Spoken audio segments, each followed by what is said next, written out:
The day Margaret Wyndham called the sheriff on me for illegally fishing on her lake was the day she signed her own eviction notice. There I was at dawn, casting my line at the same spot I'd fished for 23 years, when this shrill voice cuts through the morning like nails on a chalkboard. "You're trespassing on HOA waters." Sheriff's deputy shows up looking uncomfortable as hell. "Sorry, Theo, but she filed a complaint. I have to ask you to leave." Margaret stood there in her pastel outfit with that satisfied smirk, watching me pack up my tackle box. The snap of that box closing echoed across the water like a gunshot. What this newcomer didn't know? I didn't just have permission to fish that lake. I owned the entire thing, every drop, and she'd been illegally charging my neighbors $200 a month to use my property. Time to teach a bully that some fishing holes bite back. What would you do if some Karen tried to steal your fishing spot? Drop a comment and tell me where you're watching from. I guarantee you've got HOA nightmare stories, too. My name's Theo Blackstone, and I moved to Pine Ridge Lake back in 1999 after my wife Sarah passed. Cancer took her at 48, and I needed somewhere quiet to put the pieces back together. This little 2-acre plot came from my grandfather's estate, just raw land with a view of the water. I built the cabin myself, board by board, nail by nail. When your hands are busy, your heart hurts a little less. The lake became my therapy. Every dawn for 23 years, I'd cast my line into that dark water while mist rose like ghosts off the surface. The smell of pine needles mixed with damp earth, and the only sounds were loons calling across the water and the gentle crunch of gravel under my boots at the boat launch. This wasn't just fishing, this was healing. Pine Ridge Lake's a 40-acre natural spring-fed beauty surrounded by a mix of old cabins like mine and newer McMansions that started popping up around 2015. The original residents were good people, blue-collar retirees, veterans, teachers living on modest pensions. We looked out for each other, borrowed tools, shared fish when the catching was good. Nobody cared if your truck had more rust than paint, or if your lawn looked like a patchwork quilt. Then came the gentrification wave, and with it, Margaret Wyndham, who arrived like a hurricane in designer shoes. Margaret rolled into town 6 months ago in a white BMW SUV with a blessed vanity plate, fresh from a divorce settlement that landed her an $800,000 lakefront property. She's 48, with that helmet hair that defies both gravity and good sense, always overdressed like she's heading to a board meeting instead of living next to a fishing hole. Former corporate compliance officer from Atlanta, which explained her talent for turning simple conversations into hostile takeovers. Within 2 weeks, Margaret organized what she called a concerned homeowners meeting. Her pitch? Pine Ridge Lake needed a homeowners association for property values and safety. She had charts, folks.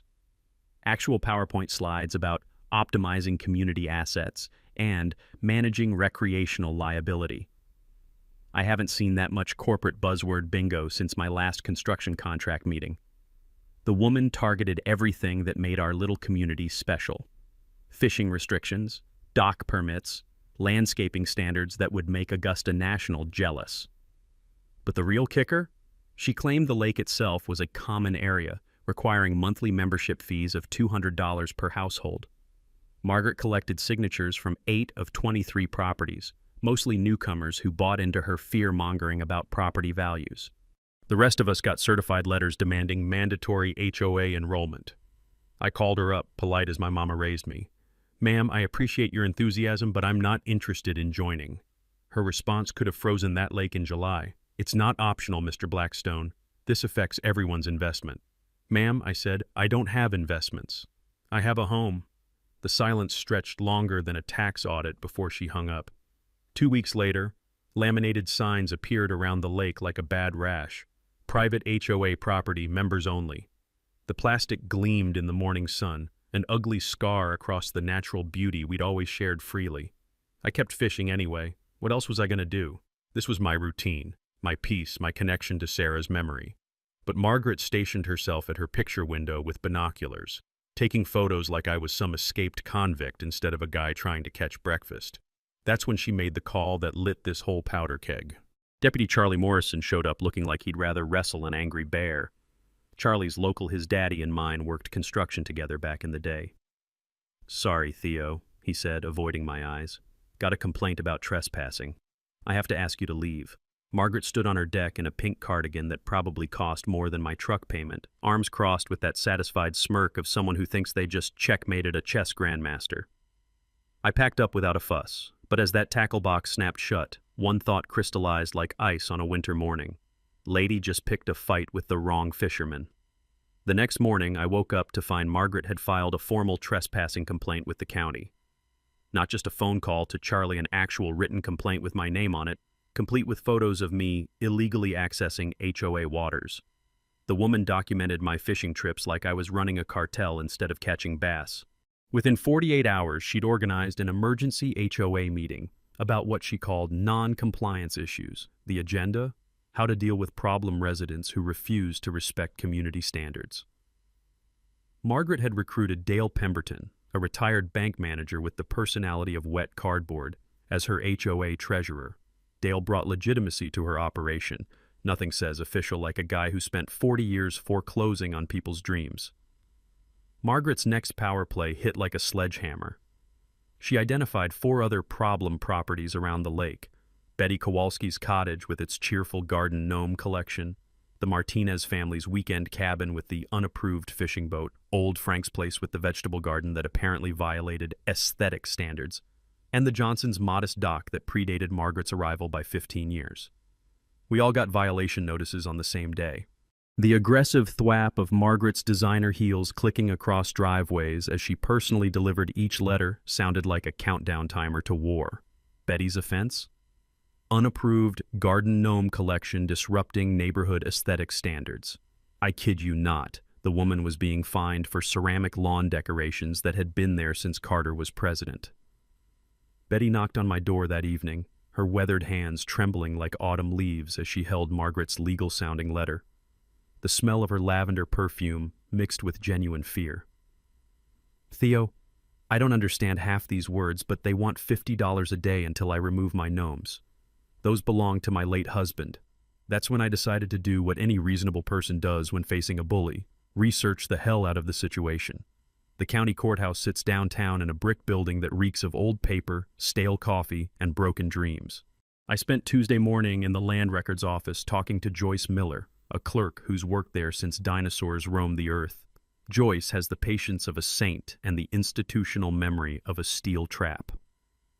Son, she said, squinting at Margaret's HOA filing through glasses thick enough to start fires, this paperwork's messier than a soup sandwich. She's missing required property descriptions, boundary surveys, and legal authority documentation. That's when Joyce educated me about adverse possession laws. Essentially, you can't claim ownership of property you don't legally control, no matter how many laminated signs you post. Any HOA must legally define its boundaries, and authority and county records always verify their claims before paying a single dime. While I was learning about property law, Margaret escalated to hiring private security. She brought in some kid who looked like he'd rather be wrestling alligators, stationed him at the boat launch during peak fishing hours. The poor guy had the enthusiasm of a wet mop and the authority of a mall cop on vacation. I walked up to him bright and early Wednesday morning, tackle box in hand, boots crunching on frost-covered gravel. Morning. Mind if I ask what legal authority you have to enforce HOA rules? The kid shifted like he had fire ants in his uniform. Lady just told me to be visible and take photos of anyone fishing without permission. Permission from who exactly? More uncomfortable shifting. The, HOA? I smiled and cast my line anyway, the soft plop of my lure hitting water punctuating the awkward silence. Well, you have yourself a nice day, son. Don't forget to wave for those photos.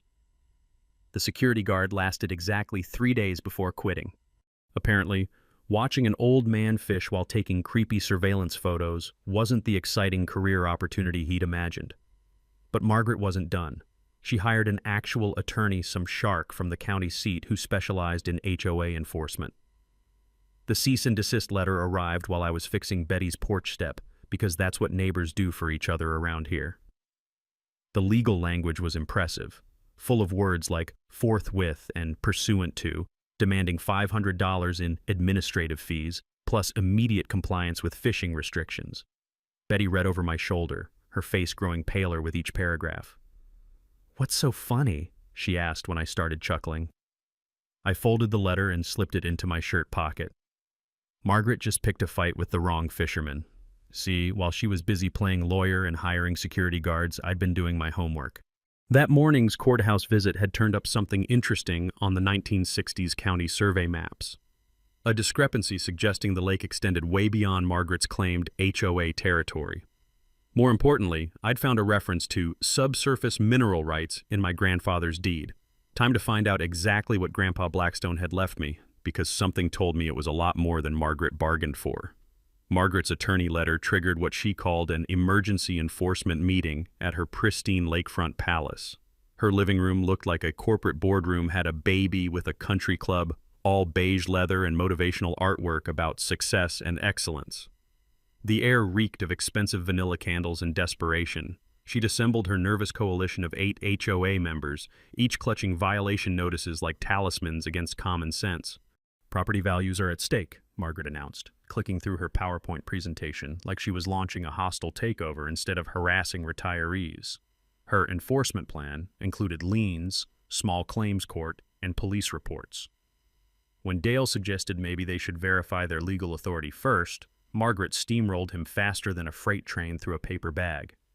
"We can't show weakness to non-compliant residents," she declared, her voice sharp enough to cut diamond. "Give them an inch, they'll take a mile." 2 days later, I woke up to the aggressive buzz of power tools at 7 a.m. sound more jarring than nails on a chalkboard.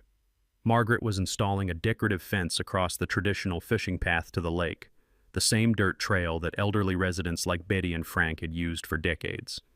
The fence was white vinyl with little flourishes that screamed, "I spent more on this eyesore than most people make in a month." Margaret stood supervising in a lavender pantsuit, sipping coffee from China that probably cost more than my truck payment. When Frank Martinez showed up for his doctor-ordered morning walk, she pointed to a shiny new sign. "Private HOA property. Authorized members only."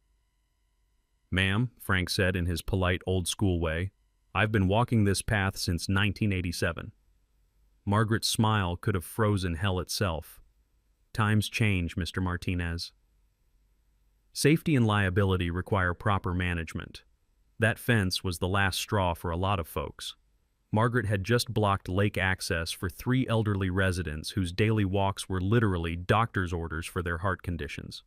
But while she was busy playing neighborhood dictator, I was getting educated about something called riparian rights.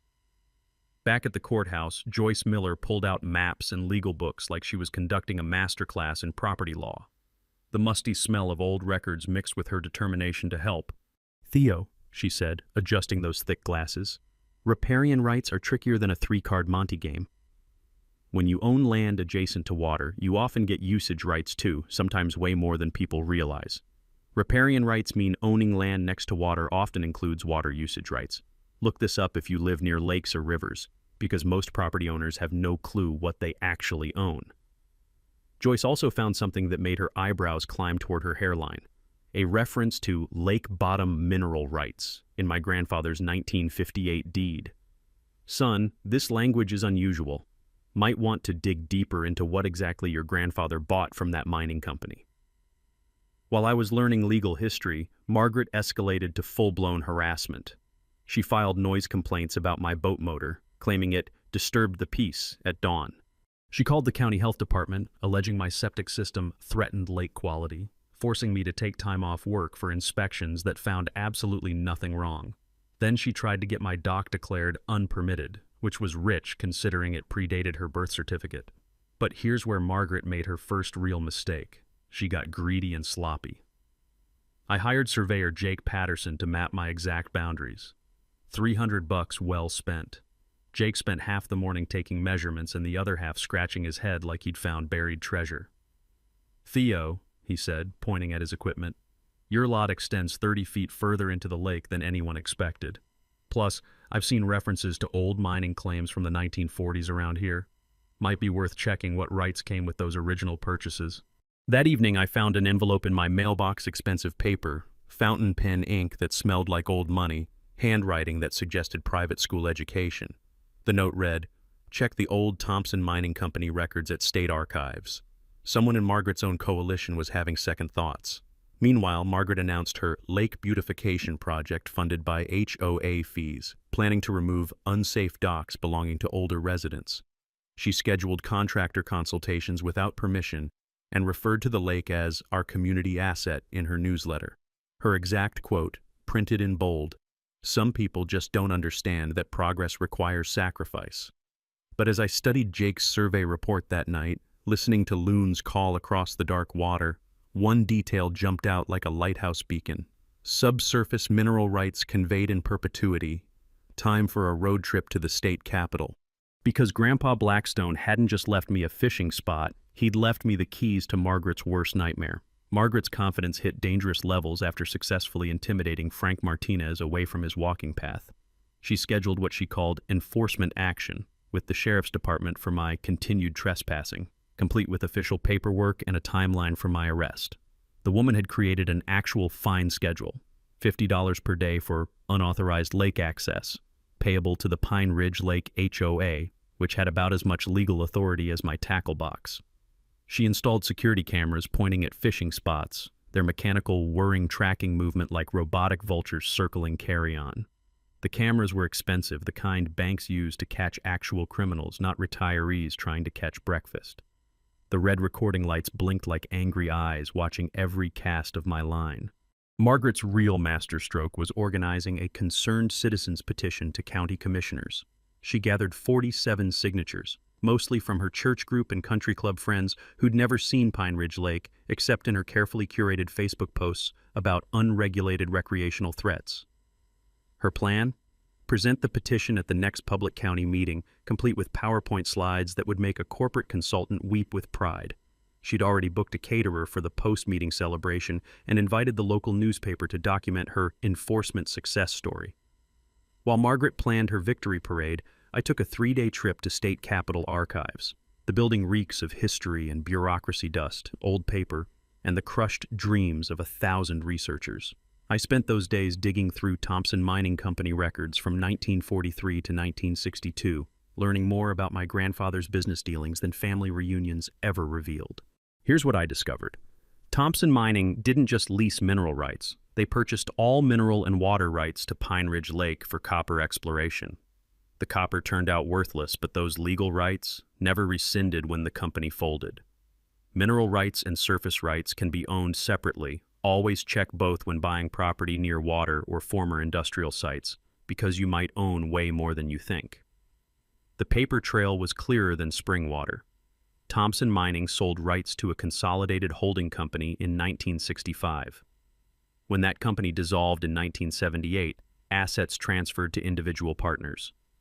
One partner, Theodore Bud Blackstone Sr., my grandfather, rights passed to my father in 1982, then to me in 1999. But here's the kicker that made my coffee taste like victory. Those rights included lake bottom ownership, not just mineral extraction. Every square foot of lake bed, from shore to shore, legally belonged to me. Back home, Margaret was sabotaging everything with the desperation of a sinking ship captain. She reported my boat as an abandoned vessel to state environmental agencies. She filed complaints claiming I was running commercial operations without permits. Apparently, one guy with a fishing rod qualified as commercial fishing in Margaret's alternate universe where logic goes to die. She spread rumors about property tax delinquency, which was hilarious since I'd been current for 23 years. The woman went full scorched earth, approaching my part-time employer to suggest I was unreliable and involved in neighborhood disputes. My boss knew me well enough to laugh off her complaints, but the audacity was breathtaking. Meanwhile, Betty Kowalski was doing detective work that would shame professional investigators. She discovered Margaret's HOA had never filed proper incorporation papers with the state. It existed only as an informal neighborhood group with about as much legal authority as a quilting circle. "Theo," Betty said over morning coffee, steam rising from our mugs while the smell of bacon drifted from her kitchen. "That woman's been running a con game since day one." Dale Pemberton visited me personally, looking more uncomfortable than a vegetarian at a barbecue contest. He suggested a compromise solution, reduced HOA fees in exchange for limited fishing schedule. I politely declined without revealing my research findings. Dale left frustrated, warning that Margaret won't back down easily. If only he knew how spectacularly right he was. Margaret hired a private investigator to excavate my background, desperately hunting for criminal history, tax liens, anything to discredit me. The PI found nothing but reported my financial situation as modest but stable, probably not the smoking gun Margaret was paying for. Her frustration was growing like kudzu in summer heat. The simple intimidation tactics that worked in corporate boardrooms were failing against a guy who just wanted to fish in peace. That's when Margaret decided to go nuclear. She scheduled a final compliance meeting at her house, setting it up like a hostile takeover negotiation with Dale as witness. She invited me to resolve this situation like adults, clearly expecting her boardroom intimidation to finally break me. I agreed to attend, bringing my own folder of documents. As I sat in my truck that evening, the leather seat creaking as I shifted to check my grandfather's original deed one more time, I couldn't suppress a grin. Margaret thought she was playing chess while I was playing checkers. Tomorrow's meeting was going to be very educational, just not for the person she expected. Attorney Samuel Bennett's office smelled like leather-bound law books and expensive coffee, the kind of place where justice costs money but delivers results. I'd driven to the county seat with my grandfather's deed package, hoping for clarity but half expecting another dead end. Bennett reviewed my documents with the methodical precision of a surgeon, occasionally making notes in handwriting that looked like it required a decoder ring. "Mr. Blackstone," he said after 20 minutes of silence that felt like 20 hours, "this is extraordinary. Your mineral rights don't just include subsurface ownership, they encompass complete lake bottom ownership and all surface water usage rights." My coffee cup froze halfway to my lips. The leather chair creaked as I leaned forward. "Come again?" Chen spread the documents across his mahogany desk like he was laying out a royal flush. When Thompson Mining purchased these rights in 1943, mining law allowed comprehensive resource acquisition. They bought everything from surface water to bedrock, including what lawyers call perpetual access for extraction and related activities. Modern interpretation? Swimming, boating, fishing all qualify as related activities.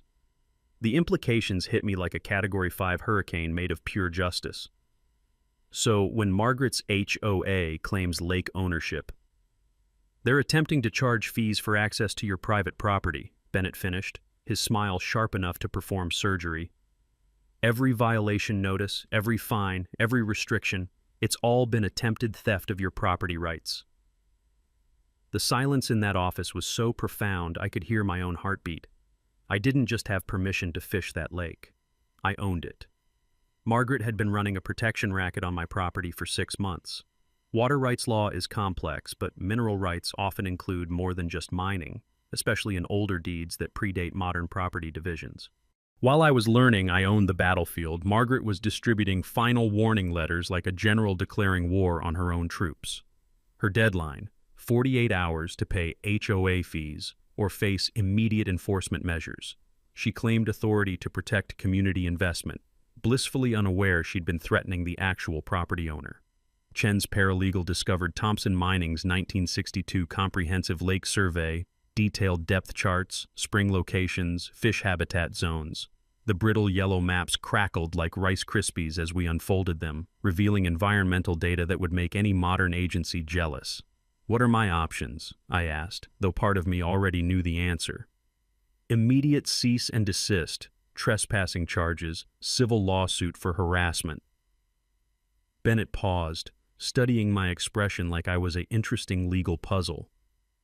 "Or we could let Mrs. Wyndham continue digging her own grave until she strikes bedrock." I chose patience. "Let her take the most aggressive action possible." Sometimes the best education comes from natural consequences. Unknown to me, allies were mobilizing, Joyce from the courthouse helping because her grandmother faced similar harassment, county surveyor admitting he'd suspected unusual ownership, Deputy Morrison quietly documenting harassment patterns. Margaret scheduled her county commissioner presentation for Tuesday, complete with PowerPoint about unregulated access destroying property values. She'd booked a caterer, invited the newspaper, and reserved the community center for her victory celebration. Her words to Dale, "After Tuesday, this lake will finally be managed properly." While Margaret planned her coronation, I prepared evidence packets, tax records, photographs of unauthorized structures, harassment timeline. The fresh ink smell from the copy machine mixed with the musty courthouse basement air as I built Margaret's doom in triplicate. The delicious irony? Margaret's research found lake taxes paid by T. Blackstone. She assumed it was a typo, never connecting it to the fishing guy she'd been harassing. Her meeting invitation promised to resolve lake access issues permanently. I accepted, asking if I could bring documentation. Margaret's delight at my apparent surrender was about to become the most expensive mistake of her life. The War Council convened at my cabin on Sunday evening. Betty, Joyce, and Attorney Bennett gathered around my kitchen table like generals planning D-Day. Betty brought homemade cookies that smelled like cinnamon and righteous anger. The wood smoke from my fireplace mixed with coffee aroma and the collective determination of people who'd had enough of being pushed around. "All right," Bennett said, spreading legal documents across the table like battle plans. "Let's discuss how to maximize impact of the ownership reveal." Joyce leaned forward, her glasses catching the lamplight. "We need to think about the other families Margaret's been harassing. This isn't just about Theo. It's about establishing that you can't bully people out of their homes." Betty nodded so hard her coffee nearly sloshed over the rim. "That woman fined me $50 a day for garden gnomes. My late husband gave me those gnomes." Chen explained my legal options with the patience of a teacher addressing students who'd been wronged by the system. "We can file criminal trespassing charges against anyone who installed unauthorized structures on Theo's property, civil damages for harassment, defamation, and interference with property enjoyment." He paused, looking at me over his reading glasses. "But I sense you want something more educational than punitive." "I want people to learn from this," I confirmed. "Margaret's not the first HOA bully, won't be the last, but maybe if this goes public enough, others will think twice." Property rights violations can result in both criminal charges and civil lawsuits. Document everything with dates, photos, and witnesses. Joyce pulled out her organizational masterpiece, a chronological evidence file that would make a prosecutor weep with joy.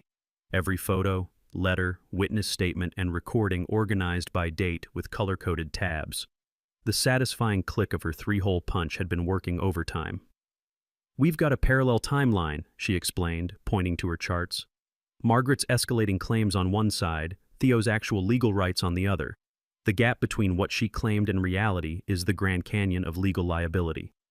Betty coordinated with the other harassed residents, 4 families who'd agreed to attend the county meeting as witnesses. Each had documentation of bogus violations and illegal fee demands. Her kitchen table had become mission control, covered with violation letters, photographs, and handwritten testimonies that told stories of systematic bullying. The media angle came together thanks to Joyce's reporter friend at the county newspaper. Initially skeptical when Joyce pitched newcomer HOA attempts to claim ownership of privately owned lake, the reporter changed her tune after seeing my deed documentation. "This is actually newsworthy," she'd admitted, the smell of newsprint and ambition practically radiating through the phone. "I'll attend the county meeting for potential follow-up." Chen prepared a legal brief explaining riparian rights and mineral rights inheritance in language that wouldn't require a law degree to understand. He created visual aids showing the lake boundary and ownership timeline charts and maps that told the story even a hostile audience couldn't misinterpret. When presenting property disputes, visual documentation is more effective than legal jargon. Make it simple enough for your grandmother to understand.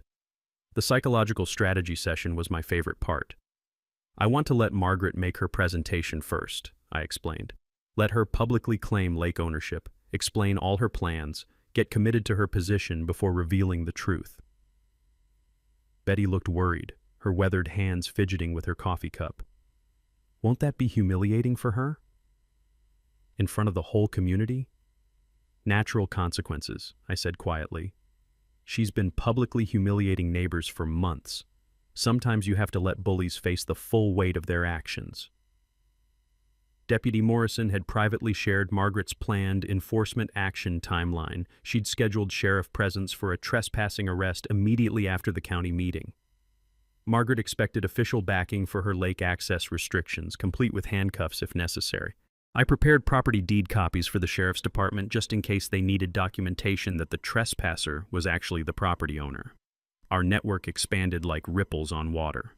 The surveyor friend agreed to attend with boundary maps. Township attorney volunteered to review documentation. State Environmental Agency contact stood ready to explain water rights law if needed. Each phone call confirming attendance felt like another nail in Margaret's coffin of lies.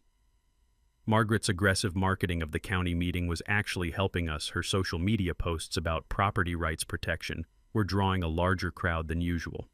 She'd invited 3 other HOA presidents from neighboring developments, creating a bigger stage for her own downfall. Chen suggested using the moment for community education beyond just Margaret's comeuppance. He prepared handouts explaining how to research deed history and water rights, plus a resource list including courthouse contacts, surveyor recommendations, and legal aid options. Every property owner should understand their deed. Most never read beyond the basic description and miss critical rights or restrictions. The physical preparations were simple but symbolic. I cleaned and organized my fishing tackle, planning to arrive at the meeting directly from my morning fishing trip. Betty coordinated transportation for elderly residents who wanted to attend but couldn't drive at night. The county tax assessor agreed to attend as a neutral witness, ready to confirm my lake property tax payment history. The assessor also revealed Margaret had never paid taxes on the lake portion of her property because it wasn't actually part of her property. Environmental agency representative was available by phone to explain water law if commissioners needed expert clarification. Margaret's final overreach was beautiful to behold. She distributed victory celebration invitations for after the county meeting, reserved the community center for her lake management success party, and hired a photographer to document what she believed would be her HOA enforcement triumph. Her confidence peaked at exactly the wrong moment, like a general celebrating victory before the battle started. I spent Monday evening retrieving my grandfather's original mining company correspondence from a storage box I hadn't opened in years. The letters showed Thompson Mining's intention to preserve the lake for perpetual family recreation. Grandpa specifically wanted the property for fishing and peaceful retirement. Reading his words, I realized this wasn't just about protecting property rights, it was about honoring family legacy. I checked my watch. County meeting was 18 hours away. Margaret had no idea she was about to face someone who owned not just the fishing spot, but the entire battlefield. Time to go fishing one last time before everything changed. Monday morning, my phone buzzed with Margaret's urgent community safety alert before I'd even finished my first cup of coffee. She'd sent a mass text to every lake resident claiming an anonymous tip about tax delinquency on lake property, creating an ownership vacuum. Her argument? The HOA must step in to protect community assets from government seizure. The rapid-fire ding of notifications echoed through the neighborhood as phones lit up with her fear-mongering nonsense. It was like watching someone yell fire in a crowded theater, except the fire was imaginary and the theater was a peaceful lakefront community. Margaret wasn't done with her pre-meeting blitz. She tried to get me banned from the county meeting itself, filing a complaint claiming I'd threatened HOA members. When the commissioner's office politely explained that public meetings are open to all residents, I could practically hear her grinding her teeth through the phone lines. Dale's doubts were growing louder than his loyalty. At Monday's hastily called HOA meeting, he questioned Margaret's increasingly extreme tactics. Shouldn't we get a legal opinion about actual lake ownership before the county meeting? His voice carried the nervous energy of a man realizing he'd backed the wrong horse. Margaret dismissed his concerns like swatting a mosquito. Possession is 9/10 of law, Dale. We have the signs, the fences, the documentation. They have excuses. Dale's uncomfortable expression suggested he was reconsidering every decision that led him to this moment. Margaret's social media campaign escalated to absurd levels. She created a Facebook group called Pine Ridge Lake Property Protection and posted photos of me fishing with captions about unauthorized commercial fishing operations threatening community safety. She shared fake legal citations about HOA authority over common areas that would make any actual lawyer laugh until they cried. The aggressive tapping of her manicured nails on her phone screen must have sounded like a woodpecker on amphetamines. Meanwhile, I maintained my normal routine fishing at dawn, helping neighbors with repairs, staying calm while Margaret spun herself into a frenzy. The contrast wasn't lost on our neighbors. Betty mentioned that people were starting to notice how peaceful I remained while Margaret grew more agitated by the hour. The morning mist rose off the lake like ghosts while Margaret's shrill voice echoed from her deck, barking orders at her remaining supporters like a general losing control of her troops. Margaret's private investigator delivered his final report Monday afternoon. Clean record, modest finances, well regarded by longtime residents. But the PI noted something that should have been a red flag. Subject owns more property than apparent based on visible structures. The report mentioned mineral rights inheritance, but apparently didn't research deep enough. Margaret missed the warning completely, focusing instead on what she called my financial vulnerability. Lady thought I was poor and desperate. She had no idea I was sitting on property rights worth more than her BMW. Her coalition-building efforts brought 3 neighboring HOA presidents to Pine Ridge for a property rights solidarity meeting. Each had similar stories of problem residents resisting HOA authority. They planned a coordinated presentation showing a pattern of non-compliance across multiple communities. Margaret created a false narrative about property values declining due to unmanaged lake access, complete with cherry-picked real estate data that would make a statistician weep. The environmental agency inspection was Margaret's most desperate move. She filed a complaint about my dock threatening the lake ecosystem. When the inspector arrived Tuesday morning, he found a structure that exceeded modern environmental standards. "Mr. Blackstone," he said, examining the commercial-grade construction, "this dock was built to mining equipment specifications. It's probably safer than most modern docks. Original construction permits often exceed modern standards. Save all documentation from previous property owners because that paperwork can be pure gold." Betty's intelligence network delivered crucial information Monday night. Margaret hadn't paid property taxes on the lakefront footage, she claimed. The county assessor confirmed Margaret's deed didn't include water rights. It stopped at the high water mark like every other lakefront property. We shared coffee while reviewing Betty's findings, the steam rising between us like visible proof of Margaret's evaporating case. Margaret hired a second attorney Monday afternoon, $2,000, for a legal opinion supporting lake access restrictions. The attorney wrote a beautiful letter based entirely on Margaret's version of facts. The opinion was legally worthless because it assumed the HOA owned the lake, but Margaret waved it around like a papal decree. Anonymous support arrived in my mailbox Tuesday morning. Copies of Margaret's private emails showing coordination with other HOAs to eliminate problem residents through financial pressure techniques and social isolation strategies. Someone in her inner circle was having serious second thoughts and wanted me armed with evidence of systematic harassment. Margaret's media manipulation attempt backfired spectacularly. She contacted the local newspaper claiming a lake safety crisis and provided photos of my unauthorized fishing equipment. The reporter fact-checked her claims and discovered Margaret's background was corporate HR, not environmental science. The reporter's follow-up questions made Margaret defensive enough that she accidentally revealed her real motivation. People like him lower property values and attract the wrong element. That quote would haunt her. I spent Tuesday afternoon installing official boundary markers at my property line legally required before any confrontation about trespassing. The solid thunk of stakes being driven into earth sounded like drum beats announcing an approaching reckoning. My discreet security cameras captured Margaret's face when she saw the survey markers. Pure panic crossed her features before she regained composure and called Dale for an emergency meeting. The community polarized rapidly. Longtime locals quietly aligned with me while Margaret's support crumbled as her tactics became more extreme.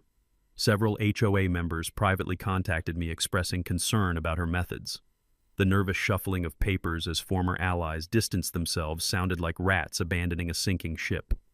Margaret's point of no return came Tuesday evening. She announced plans to have me arrested at the county meeting for criminal trespassing, coordinated with a private security company for citizens' arrest backup if the sheriff refused to act, and confirmed her celebration venue booking and photographer for HOA victory documentation. Her exact words to her remaining supporters: "After tomorrow night, we'll never have to deal with his type again." I spent that final evening on my porch, listening to loons call across the water, reviewing my evidence one last time. Margaret was about to learn that some fishing holes bite back harder than she ever imagined. Wednesday morning arrived with perfect irony. I followed my normal routine, casting my line into the dawn mist at the exact spot Margaret claimed as HOA waters. The lake was glass smooth, reflecting pink and orange sunrise colors like a postcard from a world where bullies didn't exist. Margaret watched from her window with binoculars, phone already pressed to her ear. Within 10 minutes, Deputy Morrison's cruiser rolled up the gravel path, the crunch of tires breaking the morning peace like an unwelcome alarm clock. "Theo," Charlie said, stepping out with the enthusiasm of a man walking to his own execution. She filed another complaint. I have to ask you to leave until tonight's meeting resolves this. I complied gracefully, loading my tackle box with the same careful movements I'd made for 23 years. Margaret stood on her deck in a cream-colored blazer that probably cost more than most people's monthly rent, arms crossed in triumph, watching me pack up like she'd just conquered Mount Everest in high heels. The confident click of her designer shoes echoed across the water as she walked back inside, probably to rehearse her victory speech one more time. Margaret spent the day coordinating her coalition like a general preparing for Normandy. She arrived at the county building 2 hours early with 3 neighboring HOA presidents, all wearing matching navy blazers like they were starting a cult. Her entourage carried matching binders, poster boards, and enough documentation to wallpaper a small house. She reserved front-row seats for her supporters, distributed talking points about safety and property values, and tested her PowerPoint presentation 3 times to ensure technical perfection. The photographer she had hired set up equipment like he was covering a royal wedding instead of a county meeting about fishing rights. Dale expressed final concerns about legal authority, his voice cracking with the desperation of a man who'd realized too late he was on the wrong side of history. Margaret dismissed him with a wave that would make a Roman emperor proud. Dale, we've come too far to show weakness now. I arrived at 6:45 p.m., 15 minutes before the meeting, directly from my unsuccessful morning fishing trip. The symbolism wasn't lost on anyone. I carried my tackle box in a single manila folder, looking like I'd wandered in from the lake by accident. My worn flannel and work boots contrasted sharply with Margaret's perfect styling and her supporters' corporate uniforms. Betty, Joyce, and the other longtime residents scattered throughout the room like seasoned guerrillas preparing for asymmetric warfare.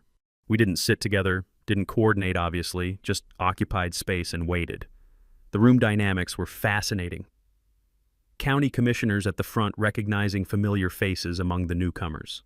Margaret's supporters clustered in their matching blazers, chattering nervously like actors before a performance. The county newspaper reporter sat in the back with her photographer, notepad ready. The air smelled like floor polish, nervous sweat, and impending justice. Commissioner Williams called the meeting to order at 7 p.m. sharp. After routine business about road maintenance and budget approvals, he announced, "Next item, public comment regarding Pine Ridge Lake access and homeowner association concerns. Ms. Wyndham, you have the floor." Margaret practically levitated to the podium, her professional PowerPoint gleaming on the projection screen like a corporate presentation from hell. She'd created graphs, charts, and statistics that would make a marketing team proud. "Commissioners, concerned residents," she began, her voice carrying the practiced confidence of someone who'd never been told no. "I'm here tonight, representing the Pine Ridge Lake Homeowners Association to address a critical community safety issue." Her presentation was polished, too polished. Professional photos of my fishing gear labeled as unauthorized commercial equipment. Charts showing declining property values attributed to unregulated lake access. Quotes from her petition about community safety concerns and liability risks. She presented her 47 signatures like they were the Declaration of Independence, claimed the HOA represented the responsible majority of homeowners, and showed photos of me with my tackle box labeled as repeated trespassing incidents. "We're not trying to prevent recreation," Margaret said, her tone suggesting exactly the opposite. "We're simply requesting official support for reasonable access restrictions and safety standards. The HOA has taken responsibility for lake management because no clear private ownership exists." That last line hung in the air like a grenade with the pin pulled. Margaret's closing was pure corporate manipulation. "We must protect our community investment from those who don't respect progress and property values. I'm formally requesting that commissioners grant the Pine Ridge Lake HOA Enforcement Authority over lake access, support our citation program for trespassing violations, and officially recognize our organization as the managing body for this community asset." Her supporters applauded. The photographer captured Margaret's satisfied smile. Dale looked like he wanted to sink through the floor. Commissioner Williams cleared his throat, the sound cutting through the applause like a judge's gavel. "Thank you, Miss Wyndham. That was very thorough." He paused, scanning the room. "Are there any responses or alternative perspectives?" I raised my hand slowly, deliberately, like a student who'd been waiting for exactly this question. Margaret's confident smirk suggested she expected surrender or fumbling excuses. Her body language screamed victory, shoulders back, chin up, arms crossed in satisfaction. Commissioner Rodriguez nodded. "Mr. Blackstone, please approach." I walked to the podium carrying only my manila folder, the thud of my work boots on the floor sounding like the countdown to Margaret's worst nightmare. The room fell silent enough to hear the fluorescent lights humming overhead. Margaret leaned back in her front row seat, clearly expecting me to beg for mercy or negotiate terms of surrender. Instead, I opened my folder with the casual deliberation of someone holding a royal flush and said 7 words that drained the color from Margaret's face. "Commissioners, I'd like to clarify property ownership." I started with gratitude because that's how you hook an audience before dropping a bomb. "Thank you, Commissioners, for your time and for allowing democratic process to work as intended. I also want to thank Ms. Wyndham for her passionate presentation about community management." Margaret's smirk widened. She thought I was surrendering. "I agree that lake management is an important responsibility," I continued, my voice steady as bedrock. "Which is why I take my property tax payments seriously. Been paying them faithfully for 23 years on Pine Ridge Lake." The room's energy shifted like a weather front moving in. Papers rustled as I opened my folder with deliberate slowness, the sound echoing in the suddenly attentive silence. Ms. Wyndham stated that no clear private ownership exists for the lake. I'd like to correct that misunderstanding. I produced a certified copy of my property deed, the official county seal visible even from the back row. This deed, dating from 1958, establishes that my grandfather, Theodore Blackstone Sr., purchased complete mineral and water rights to Pine Ridge Lake from Thompson Mining Company. Margaret's face transitioned from smug to confused faster than a traffic light change. "Those rights," I continued, "include subsurface ownership of the entire lake bottom and perpetual water access rights for extraction and related activities. In modern legal interpretation, fishing, swimming, and boating all qualify as related activities." I placed the deed on the commissioner's desk like a lawyer presenting Exhibit A in a murder trial. Commissioner Williams leaned forward, suddenly very interested. "Mr. Blackstone, are you claiming you own the lake?"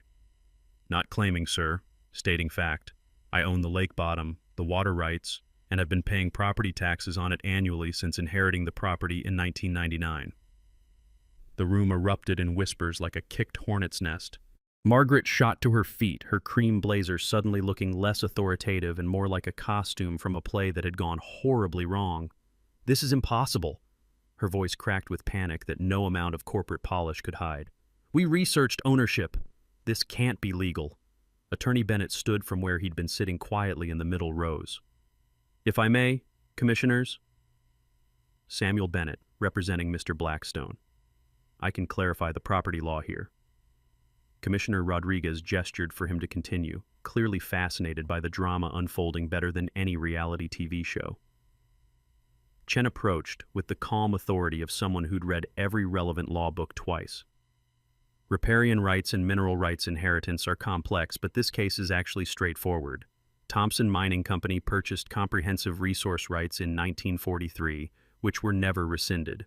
Those rights passed through legitimate inheritance to Mr. Blackstone. He produced his own documentation, the chain of ownership from Thompson Mining to the holding company to my grandfather to me, each transfer properly recorded and notarized. More specifically," Bennett added, "the HOA Ms. Wyndham represents has been collecting fees for access to Mr. Blackstone's private property. Every violation notice, every fine, every restriction has been an attempted interference with his legal property rights." Margaret's face had gone from cream to white to a shade of red that suggested either rage or a medical emergency. "You can't just claim ownership of an entire lake. What about our investments, our property values?" Commissioner Williams held up a hand for silence.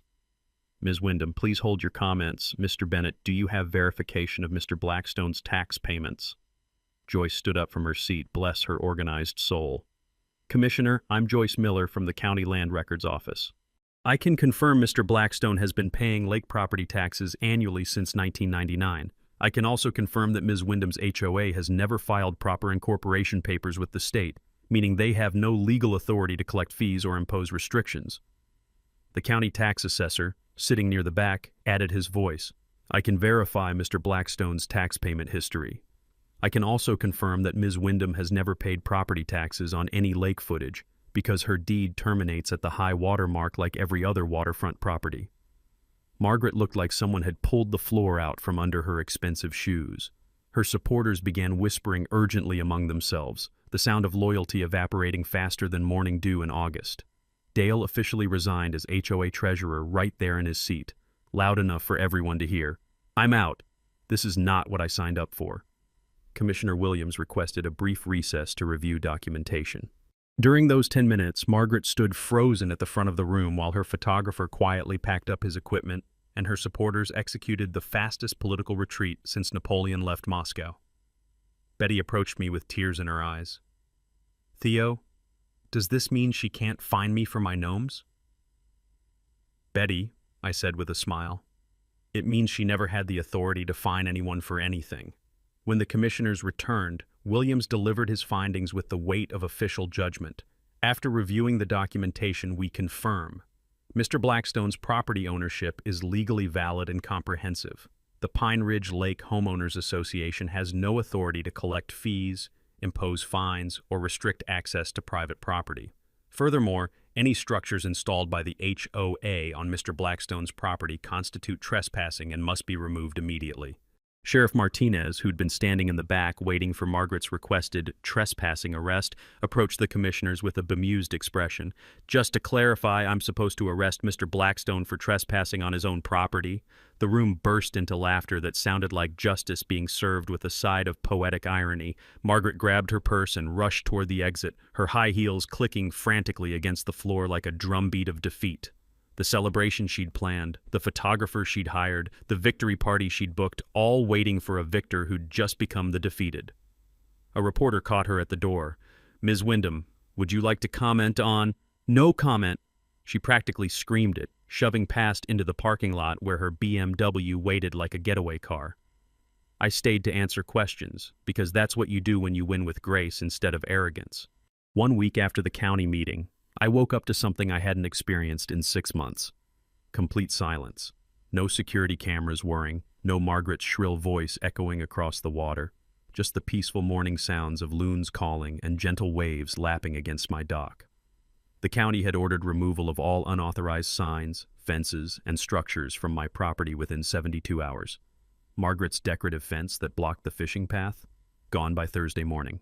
The security cameras, dismantled by Friday afternoon. The laminated private HOA property signs disappeared faster than free beer at a construction site. I resumed my dawn fishing routine without harassment. The morning mist rose off the dark water like it always had, and the smell of pine needles mixed with damp earth reminded me why I'd fallen in love with this place 23 years ago. The crunch of gravel under my boots at the boat launch sounded like a victory march I never asked for, but thoroughly earned. 3 families formally withdrew from Margaret's HOA within days. Without Dale as treasurer, and with her legal authority exposed as fiction, the organization effectively dissolved like sugar in hot coffee. The remaining members quietly stopped paying fees and removed their HOA stickers from their mailboxes. Betty organized a community workday the following Saturday to repair damage from Margaret's improvements. 23 neighbors showed up, including several who'd initially supported the HOA before seeing Margaret's true colors. We pulled fence posts, filled holes, and restored the fishing path to its natural state. Former HOA members brought tools and apologies. One couple brought homemade barbecue that smelled like redemption and tasted like community healing. The satisfying thunk of fence posts being pulled from earth sounded like liberation. Margaret listed her lakefront property for sale within 2 weeks. The for sale sign went up on a Tuesday. She was gone by the following Monday. Her BMW disappeared from the neighborhood, and with it, the toxic energy that had infected our peaceful community. The house sold below market value after 45 days. Apparently, a reputation for harassing neighbors doesn't help property values. The new owners, the Patterson family, specifically chose the location for fishing access and quiet community. Their kids were out on the dock with fishing rods their first weekend, laughing and splashing in water that belonged to everyone who approached it with respect. Joyce organized a Know Your Property Rights workshop at the library that drew 73 attendees from 3 counties. Attorney Bennett volunteered his time for free legal education sessions, teaching people how to research deeds, verify HOA authority, and protect themselves from similar harassment. Most property disputes stem from ignorance. Education prevents expensive legal battles and years of harassment. I created an informal lake access agreement for all neighbors. No fees, no complicated rules, just basic respect. My only requirements: respect fishing hours, don't litter, don't harass others. I installed a tasteful wooden sign at the boat launch. Blackstone Family Lake, all welcome, fish responsibly. Several neighbors offered to pay me for lake access. I refused every offer. This wasn't about money, it was about community. The story spread through regional property owner networks faster than gossip at a church picnic. 2 other aggressive HOAs faced challenges from newly educated residents who'd learned to verify claims before paying fees. County commissioners reviewed HOA formation requirements, adding stricter documentation standards to prevent future Margarets. Betty's garden gnome collection returned to full glory, expanded with 3 new additions that neighbors contributed, including one gnome holding a fishing rod that made me laugh every time I saw it. She organized a Gnome Sweet Gnome garden tour that became an annual tradition. I proposed an annual lake cleanup and fish habitat improvement program, partnering with state environmental agencies for professional guidance. We created a memorial fund honoring Grandpa Blackstone's conservation vision, awarding 3 scholarships annually for local students studying environmental science. Private property ownership can benefit entire communities when managed thoughtfully.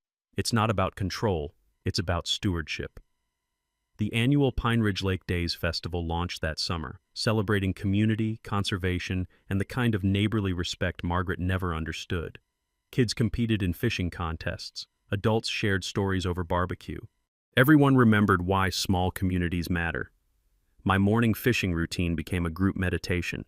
Several neighbors joined me for quiet dawn companionship. We didn't always talk much, just shared coffee and the peaceful ritual of casting lines into water that reflected the kind of community we'd fought to preserve.